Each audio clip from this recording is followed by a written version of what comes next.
بسم الله والصلاة والسلام على رسول الله محمد صلى الله عليه وسلم وعلى آله وصحبه أجمعين ومن تبعهم بإحسان إلى يوم الدين، ثم أما بعد. أيها الإخوة الكرام،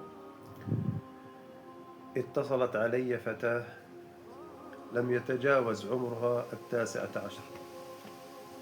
تبكي بحرقة. والله إن القلب حزن على بكائها، واقشعر شعر رأسي. تبكي بكل حرقة وكلها خير. توقفي عن البكاء وفهميني شو المشكلة. هل فقدت أحدا من أحبابك؟ هل حصل مكروه لأحد أفراد أسرتك؟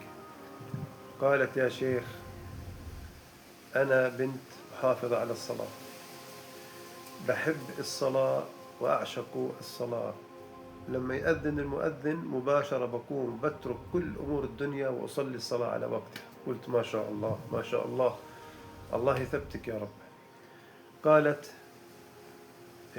في يوم من الأيام ذهبنا إلى مشوار في زيارة، فاتفقنا إحنا صاحب السيارة إنه يروحنا المغرب.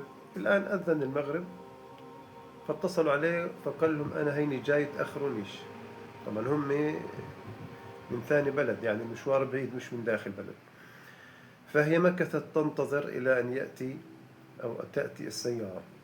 فصار ظرف معين طارئ مع شوفير السيارة ونسي يبلغهم، وهي يعني قالت لك: إذا أنا صليت هسه السيارة بتيجي بدناش نأخره. شوف كيف يعني المسلمون عند شروطهم.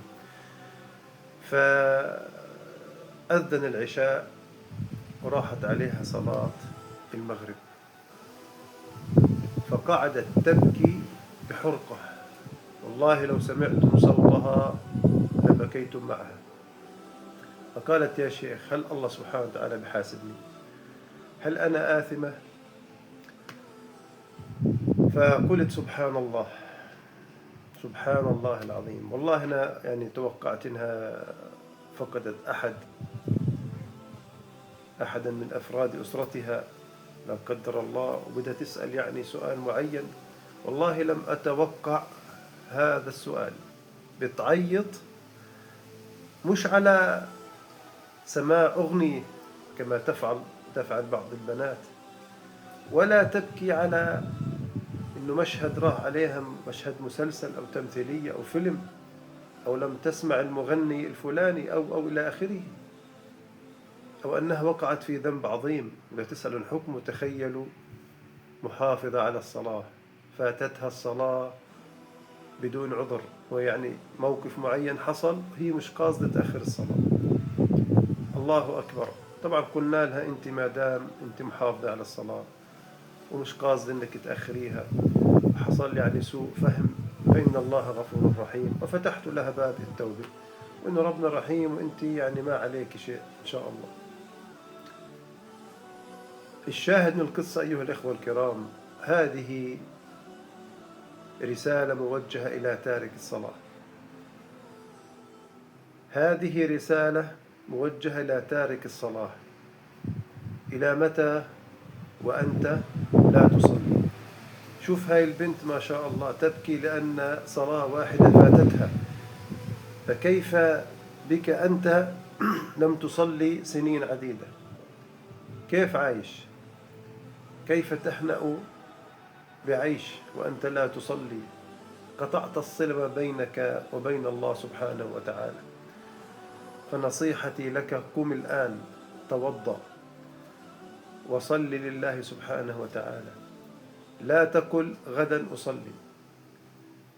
فكم من أناس قالوا سنصلي وسنتوب وسنفعل وسنحج وسنصوم، ولكن الموت قطع كل هذه الأماني.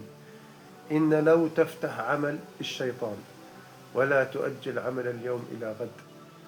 وما تدري نفس ماذا تكسب غدا، وما تدري نفس بأي أرض تموت. الله سبحانه وتعالى الذي خلقك فسواك فعدلك، ألا يستحق منك أن تشكره؟ يعني كلها الصلاة اللي بنصليها لا إحنا بنقوم الليل، ولا إحنا بنقرأ قرآن يوميا، ولا إحنا بنتصدق إلا من رحم الله، كلها الصلاة، فلماذا نتكاسل عنها؟ قال النبي صلى الله عليه وسلم: العهد الذي بيننا وبينهم الصلاة، فمن تركها فقد كفر. وقال أيضا: بين الرجل وبين الشرك ترك الصلاة. فهذه الفتاة هي رسالة موجهة لكل من قطع صلته بالله سبحانه وتعالى: ارجع إلى ربك وتب إليه، فإنك لا تدري متى تلاقيه. اللهم من نشر هذا المقطع أو شاركه فاجعل ذلك في ميزان حسناته وكفر عنه سيئاته. وصل اللهم على نبينا محمد وعلى آله وصحبه أجمعين.